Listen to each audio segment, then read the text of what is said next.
입시 비리, 감찰 무마, 조국 징역 2년 확정, 의원직 상실. 자, 다시 한번 말씀드립니다. 입시 비리와 감찰 무마 혐의를 받고 대법원에 넘어갔던 조국 대표의 징역 2년이 확정됐음을 말씀드립니다. 이 시간부로 조국 대표, 조국 의원의 의원직은 상실하게 됩니다. 자, 그리고 대법원은 원심 판단에 오해가 없다. 법리심이기 때문에 원심 판단에, 2심 판단에 오해가 없다. 상고 모두 기각이라고 얘기를 했습니다. 그리고 조국 대표는 실형 확정으로 이제 구속 수순에 들어가게 됩니다. 다음 대선 불출마는 불가 이제 어렵게 됐습니다. 다시 한번 말씀드립니다. 징역 2년 확정됐고 의원직은 상실됐습니다. 대법원에서는 원심 판단에 오해가 없다. 상고 모두 기각한다라고 얘기했고요. 조국 대표 실형 확정으로 구속 수순을 밟게 됐습니다.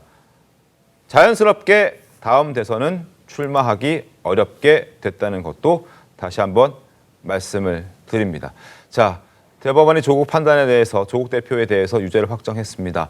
한번 어떻게 좀 보셨습니까? 일단 세 가지 가능성이 있었죠. 선고 연기, 조금 전에 이야기했듯이. 그다음에 파기환송되면 또 시간이 상당히 걸리고, 하나는 기각이었는데 이제 기각으로 갔습니다. 그러면 아마 이제부터 구속 절차를 밟겠죠. 한 2, 3일 정도 시간을 줍니다.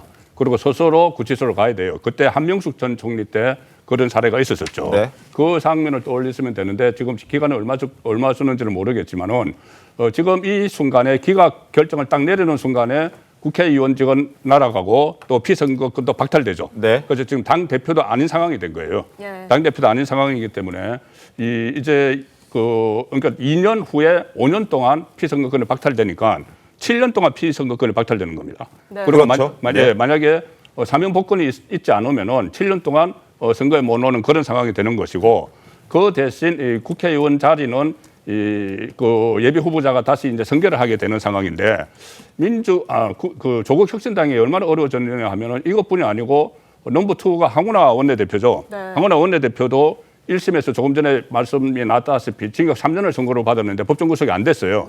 그런데 곧 2심이 선고가 있습니다. 그렇죠. 2심 선고가 있는데 2심에서 그 검찰에서 법정 구속을 요구를 하는 상황이에요. 그러면 넘버 1, 넘버 2가 다 구속이 돼버리는. 네. 이 상황이 가면은 조국 대표 혼자의 어떤 뭐 의원직 박탈에 그치지 않고, 지금 또 그 전국에 여러 가지 변수가 있기 때문에 야권에서 상당한 또 변화가 일어날 수도 있는 그 상황이 지금 전개가 되고 있다고 봅니다. 그래서인지 몰라도 이제 그 대표직 승계 문제도 이제 황운하 원내대표가 대표직을 권한대행하지 않고 김선민 의원이라는 이제 새로운 인물을 대표직으로 앉히면서 이제 수행을 한동안 이어가도록 하겠다, 이런 취지로 한 것이, 이제 황운하 의원도 마찬가지로 사법 리스크가 있고, 그 사법 리스크가 또 결과에 따라서는 당의 존폐익이 녹일 수 있는 그런 상황이 좀 반영된 결정이었던 것 같아요. 그렇습니다. 그래서 조국 대표가 계속 언론 인터뷰, 주로 이제 김어준 씨 방송에 나가서 이야기를 계속 했는데, 이야기는 계속 그거예요. 본인이 구속이 돼도 당은 흔들리지 않을 것이다. 그리고 조금 전에 말씀하신 대로 그 후임을 이렇게 바꿨거든요. 황운하 원내대표가 아니고 다른 사람을 바꿨는데, 그렇지만은 지금 흔들릴 수밖에 저는 없다고 보는 것이, 다른 의원들이 그쪽에서 구심점 역할을 할 의원이 별로 보이지를 않아요. 네. 거기다 초선 의원들이지 않습니까? 거기는. 네. 초선 의원들이라서 아마 민주당에 아직 그 장담은 하지 못하지만은 흡수가 될 가능성도 있고. 민주당 흡수? 네, 가능성을 제가 말씀드리는 겁니다. 가능성도 있고, 여러 가지 앞으로 그 부분도 지켜봐야 될 그 대목이 된 거죠. 지금 사실 당초 조국 혁신당의 입장은 오늘 오후에 조국 대표의 어떤 입장, 그러니까 대법 선고가 나고 난 이후에 조국 대표의 입장을 기자회견 형식으로 얘기를 하려고 했던 것 같습니다. 그런데 과연 그게 계속 유지가 되고 있는 건지, 아니면 지금 조국 대표가 지금 징역 2년을 확정 판결 받고 의원직 상실한 상태, 여러 가지 아마 조국 혁신당 입장에서도 예상하지 못했던, 그리고 혹은 예상하고 싶지 않았던 결과가 나왔기 때문에 혹시 그 입장이나 여러 가지 내용들이 바뀔 것은 아닌가라는 궁금증이 좀 있습니다. 일단은 지금 현재 들어오는 내용들에 대해서는 저희가 일단 결과만 지금 확인을 할 수 있습니다. 조국 대표가 징역 2년을 확정받고 의원직이 상실됐다라는 부분이 있고, 그리고 이제 남은 것은 구속 수순만 남아 있다라는 부분입니다. 아마 금명간 수감이 될 것 같다라는 전망도 함께 나오고 있죠. 자, 어제 목소리이긴 합니다만 김보협 대변인의 목소리를, 조국혁신당 김보협 대변인의 목소리 한번 들어보겠습니다.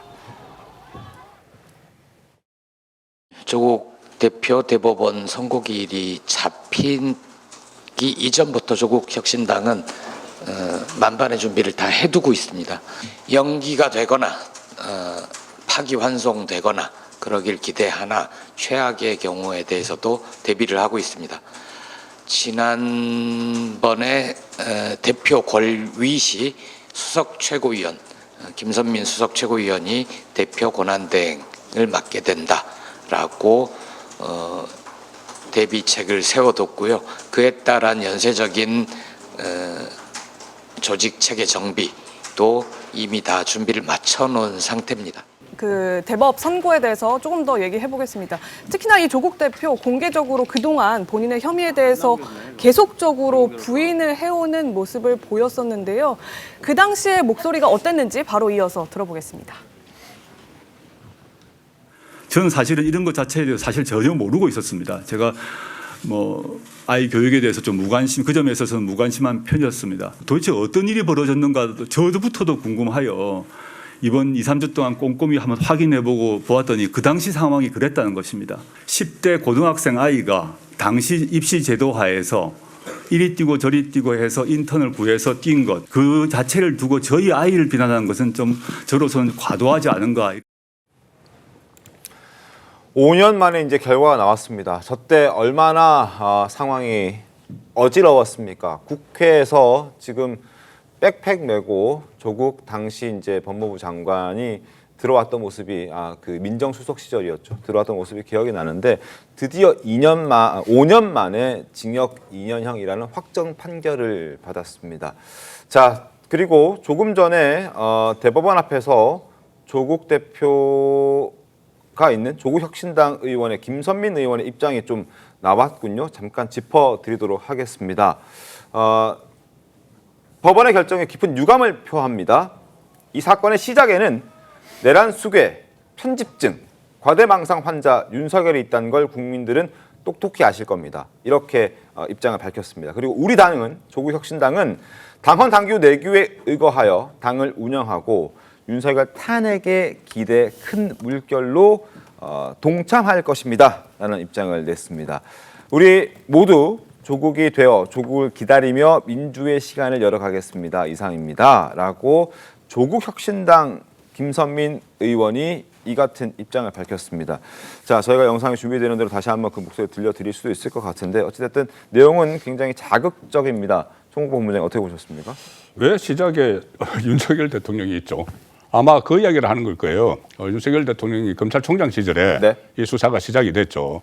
수사가 시작이 된 그 처음에 다 기억하시겠지만 사모펀드, 그다음 웅동학원으로 시작이 됐어요. 맞습니다. 그런데 웅동학원 문제도 관련해서 지금 어떤 사회 한원 이런 것도 지켜지지 않고 있는 상황이죠. 네네. 그리고 그때 수사를 할 때는 문재인 정부였고 그때 조국 대표는 실세였습니다. 네. 실세였는데 그것을 마치 모든 것을 지금 이재명 대표가 이야기하듯이 사건 조작이라고 지금 이야기를 하는 거지 않습니까? 네. 근데 그 이후에 불거진 문제들은 국민 정서에 전혀 맞지 않는 일들이 계속 일어났습니다. 네네. 사모펀드 웅동학원에서 시작이 돼서 특히 자녀 입시 비리 문제, 딸의 7개 스펙, 가짜 스펙을 만들어서 했던 것은 정경심 씨 재판에서 유죄로 인정이 됐죠. 조금 전에 또 조국 대표가 그 말을 했지 않습니까? 우리 아들이 그 로펌에 가서 성실히 일을 했는데 네. 왜 이것을 안 했다고 하느냐 하지만 그 로펌이 최강욱 전 의원이 있던 그 로펌인데 거기서 최강욱 전 의원이 그 두 가지 사건, 그 본안 사건, 그러니까는 이 허위 인턴 증명서를 발급해줬다는 것도 유죄를 받았고, 그 다음에 그것을 발급해주지 않았다고 해서 선거법으로 기소된 것도 유죄를 받았어요. 네. 그러니 조국 대표가 그러니까 조국 혁신당에서 이것을 모든 것을 윤석열 대통령으로부터 시작됐다고 하는 것은 지금 이 상황에, 지금 시국 상황에 깨 맞춰가지고 네. 지금 물타기를 하는 것이고 설득력은 전혀 없다고 봅니다. 알겠습니다. 최인영 변호사님, 대법원에서 무엇을 좀 이렇게 집중적으로 확인을 했던 걸까요? 결국 법리적인 측면을 다툴 수밖에 없습니다. 대법원 법률심이기 때문에 사실관계는 1, 2심에서 확정된 것을 전제로 합니다. 아까 조 변호사님 말씀처럼 사실 법률적인 측면에서 이른바 김영란법과 관련해서 일부 쟁점이 있었던 것으로 알고 있습니다. 네. 하지만 그 사건이 결국은 아무리 다툰다 하더라도 기존에 있던 판례의 변경을 이루어질 만큼의 어떤 사안은 아니었기 때문에 이 사안은 소부 재판장님 3분이 있는 부분에서 결정을 했는 겁니다. 그리고 심리에는 결과의 판결 선고 기간도 그리 길지 않았다는 점에서 저는 상고 기각을 생각을 했는데요. 저는 오히려 검찰도 상고했는 부분에 있어서 검찰 상고에서 상고를 받아들여 가지고 파기환송 가능성도를 조금 조심스럽게 점쳤습니다만 대법원은 검찰과 조국 전 장관의 어떤 그 상고를 모두 기각했는 네. 그런 사안이 돼서 오늘 확정 판결이 돼서 구속으로 될 수밖에 없는 것인데 지난번에 지금 본인은 계속 부인을 하면서 인턴 증명서 종이 조각 한 장 이런 식으로 얘기하지만 그것 외에도 유재수 감찰 무마 사건을 비롯해서 죄질이 굉장히 안 좋은 사건입니다. 실질적으로 지금 자녀 입시 비리와 관련해서도 2심은 판결 이후로 뭐라고 했냐면은 네. 자녀 입시 비리 범행은 대학 교수의 지위를 이용해서 수년간 반복 범행한 것으로 그 범행의 동기와 죄질이 불량하고 입시 제도의 공정성에 대한 사회적 신뢰를 심각하게 훼손한 점에서 죄책이 무겁다고 그렇게 판단을 했습니다. 네. 물론 그렇게 했음에도 불구하고 법정 구속하지 아니한 것이 법원 스스로 어떻게 보면은 자기 모순에 빠졌다라고 비판해서 자유롭기 어려운데요.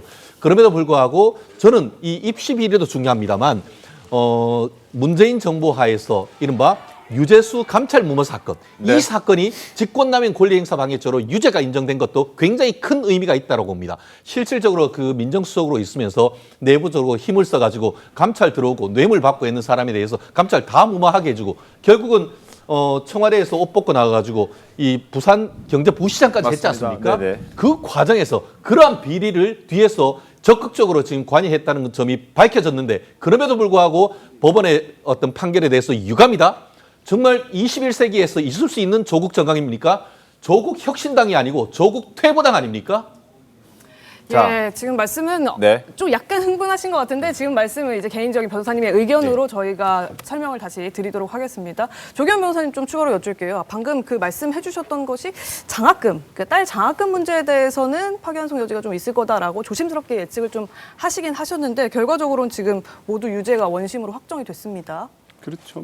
조국 혁신당 또 조국 대표 본인도 어느 정도는 예상하고 있었던 결과였을 겁니다. 1, 네. 2심 진행된 과정에서 이 법리적 판단도 있었는데 어찌됐든 이 청탁금지법 위반 부분이 뇌물로 기소됐습니다. 근데 대가성 부분이 입증이 안 되는 거죠. 그런데 이제 이 범죄 사실이 기소된 것 자체, 그러니까 전체적으로 오늘 김선민 최고위원의 입장 발표 내용에 나와 있듯이 조국 사태, 소위 말하는 조국 사태가 발생부터 지금까지 오기까지의 내용, 그리고 혐의 사실이 된 내용들을 전체적으로 보면 이것이 정말 이 고위공직자의 비위만을 가지고 이 법률적으로 수사하고 기소하고 판단에 이르렀느냐, 이 부분에 대한 문제 제기를 하고 있는 거죠. 이 돌이켜보면 2019년 8월 달에 조국 대표가 법무부 장관으로 지명된 이후에 직후부터 발생된 문제입니다. 그때 인사채 청문회가 진행되는 과정에서 주요 이 입시 관련된 내용에 어떤 의혹 제기가 있으니까 압수수색이 막 들어갔고요. 이 과정에서 시작된 겁니다. 네. 이제 그 수사 결과를 가지고 이제 이 부산대 의전원의 장학금 문제까지 이제 기소가 됐는데 예.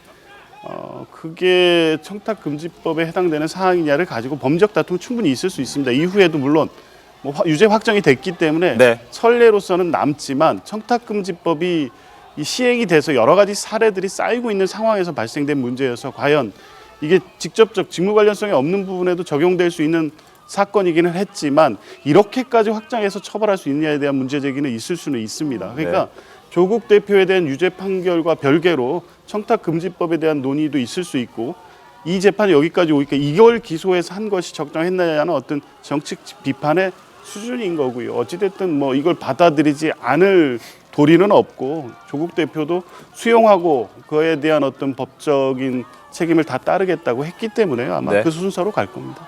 알겠습니다. 자, 조국 대표 실형을 받으면 어떻게 하겠다라고 과거에 얘기했던 적이 있는데요. 그 목소리 한번 들어보겠습니다. 대법에서 실형 확정되면 어떡합니까? 정치인 조국은? 뭐 감옥 가야죠. 방법이 없죠. 뭐 감옥 가야 되고 이제 실형 2년이 그대로 유지될지 뭐 일부 파기가 되어서 감형될지는 모르겠습니다. 그러면 가서 그동안 뭐 재판 받느라고 어떤 정치하느라고 못 읽었던 책 읽고 뭐 푸시업하고 뭐 스쿼트하고 뭐 플랭크하고 이러면서 예, 건강 관리 열심히 해서 그 기간 나와야 되죠. 신현영 의원님, 저 모습은 어떻게 좀 보셨습니까? 좀 여유가 있는 모습이었는데 이런 결과를 예상하지는 못했기 때문에 저런 표정이 나왔을 수도 있지 않을까요? 아니요, 뭐 오히려 담담하게 그냥 사법부의 판단을 그냥 받아들이겠다라는 어쩌면 그런 전제가 깔린 또 회담이었을 수도 있겠다라는 생각을 합니다. 뭐 조국 대표 오늘도 그렇고 입장을 표명하지 않았습니까? 국민이 내가 없더라도 윤석열 탄핵안 꼭 추진해 달라. 왜냐하면 조국혁신당이 가장 먼저 윤석열 대통령의 탄핵에 대한 필요 그리고 탄핵 소추안을 먼저 발의했었기 때문에 네. 22대에서의 조국혁신당의 또 역할이 분명히 있다고 생각하고요. 물론 지금 22대 국회가 반년 정도 지났습니다. 그리고 첫 번째 의원직 상실형이 조국 대표라는 것이 또 씁쓸한 부분이긴 하지만 조국혁신당은 오늘의 메시지에서도 보는 것처럼 흔들림 없이 본인들의 역할, 국회에서의 12명의 의원들이 그대로 탄핵의 수순을 밟으면서 최선의 역할을 하겠다라는 입장을 낸 것으로 보입니다. 알겠습니다. 그리고 지금 앞서도 제가 말씀 잠깐 언급해 드렸는데 오늘 예고가 되어 있었던 조국혁신당 조국 대표의 당대표 기자간담회가 예정대로 진행될 것 같은 분위기인 것 같습니다.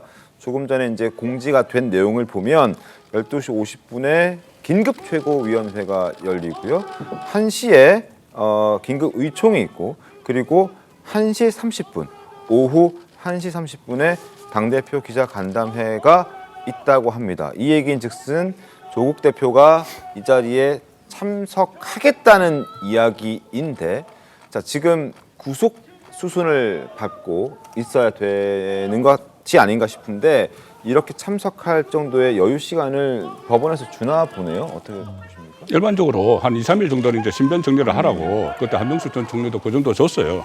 그래서 이제 그 신변 정리를 하라는 것인데 이제 정치적 메시지를 내라고 주는 건 아니죠. 그런데 어쨌든 정치적 메시지가 보나마나 조금 전에 조국혁신당에서 나온 것처럼 사법부를 불신하는 그런 메시지가 나올 텐데. 그러면은 대법원에 가지 않은 것도 지금 메시지를 내기 위해서 대법원 아니 대법원에 일반적으로 피고인들은 가지는 않아요. 네. 가지는 않고 이제 국회 쪽에서 대기를 하다가 변호인만 가고. 네, 변호인만 가고. 그런데 어쨌든 메시지가 그 사법부를 불신하는 쪽으로 나올 가능성이 높죠. 지금 조국혁신당의 반응을 보면은. 그런데 조국 대표는 법대 교수를 오래 했고 네, 그렇죠. 민정수석을 했고 법무부 장관을 했어요. 네. 그렇다면 대법원까지 확정 판결에 나오면 본인의 잘못을 인정을 해야 됩니다. 그런데 조금 전에 그 방송에 나가서 앞으로 운동을 하고 뭐 그런 이야기 했잖아요. 책 읽고 운동을 하겠다. 이런 이야기를 하면 안 되는 것이죠. 만약에 대법원에서도 그렇게 선고가 나오면은 본인이 그것을 존중을 해서 내가 무엇을 잘못했는지 성찰하는 시간을 갖겠다. 네. 이렇게 해야 되는 거예요. 그런데 이걸 마치 웃으면서 네. 책 읽고 뭐 운동하고 나오면 되지 뭐 이것은 법원을 인정하지 않는 겁니다. 법원 판결을 인정하지 않는 거예요. 서울 그 법대 출신 그 법대 교수 출신이 네네. 법무부 장관이 그리고 조국 대표는 또 수사가 남아 있습니다. 지금 울산시장 선거 그 재기 수사 들어간 거 있지 않습니까? 네. 거기도 지금 그 피의자로 돼 있고 그 다음에 문재인 전 대통령 그 뇌물죄 사건 거기도 그때 참고인으로 그 조사를 받았지 않습니까? 어제 또 하나 고발이 됐어요. 뭐가 고발됐어요? 어제 그 국회에서 그 대정부 질문을 하면서 국회에 장갑차가 진입을 했다고 이야기를 했습니다. 네. 그것을 그 장갑차 진입 안 했거든요. 네, 그때 사실과 가짜 다- 사진이었어요. 그런데 국회 본회의에서 장갑차가 진입을 했다고 이야기해서 이종배 서울시 의원이 고발을 했습니다. 자, 그런 상황에서 지금 잠시 후에 메시지가 어떤 게 나올지 모르지만은 네. 좀 법대 교수답게 이번에 좀 사법부를 신뢰를 하는 본인은 그렇게 그 선거가 났지만은 그런 메시지가 나와야 될 걸로 봅니다. 아무래도 지금 말씀 주셨던 것처럼 조국당에서는 윤석열 대표 탄핵안 발의를 제일 먼저 했던 정당이기도 하기 때문에 오늘 오전에 라디오에 나와서 했던 말과 마찬가지로 본인이 이제 불행한 일이 생기게 된다면 나 대신 윤석열 탄핵 투쟁에 동참해달라. 그러니까 대여 공세 메시지를 더 많이 낼 것 같다라는 예상도 좀 해보게 됩니다. 그 앞서서도 말씀드렸지만 조국 대표 만약에 이렇게 되면 당장 당대표직도 내려놔야 되는데 민주당과의 향후, 그 혁신당과의 결합 가능성 이 얘기도 조심스럽게는 나오고 있는 것 같은데 어떻게 보세요? 아직 그 얘기를 할 단계는 아닌 것 같습니다. 그리고 이미 뭐 조국 혁신당이 이 상황을 예정해서 당원 당규를 개정하고 이 대표직 승계에 관련된 내용도 미리미리 다 정리를 해놓은 상태였고 그래서 김선민 최고위원이 대표직을 승계하게 돼 있고요. 12명의 의원이 작은 당이 아닙니다. 전체적으로 워낙 큰 두 이 정당이 있기 때문에 그렇게 보이는 것이지. 그리고 조국 혁신당이 민주당과 이제 우당 가까운 정당으로서 비슷하게 어떤 정치적 입장을 견지해 오긴 했지만 지난번 재보궐선거 때 보면 독자적인 어떤 정치적 입지를 갖기 위해서 또 같이 경쟁할 때는 경쟁하는 거 아니겠습니까? 네. 그리고 또 중요한 것은 앞으로 뭐 대선이 어떻게 될지는 모르겠습니다만 실제 당의 어떤 역량을 키울 수 있는 전국 단위 선거는 아직 많이 남아 있습니다. 여러 가지 상황을 고려하면 조국 혁신당 입장에서도 뭐 섣불리 미리 나서서 뭐 민주당과의 관계를 뭐 합당 내지 이런 고민을 할 필요성이 현재로서는 없다고 보여지고요. 민주당으로서도 굳이 지금 뭐 172석을 가지고 원내를 운영하고 또 조국 혁신당과 협의를 통해서 어떤 같은 정책적 입장이라든 정치적 입장을 내는 데는 아무런 문제가 없기 때문에 지금 윤석열 대통령 비상계엄 내란 사태가 이 상황에서 정치 질서를 변경시키는 일에 굳이 뭐 빨리 나설 이유는 없는 상황인 것 같습니다. 네, 알겠습니다. 아무래도 그 선거에 대해서 겸허히 받아들이겠다 이런 취지의 멘트들도 같이 내겠죠? 그렇죠.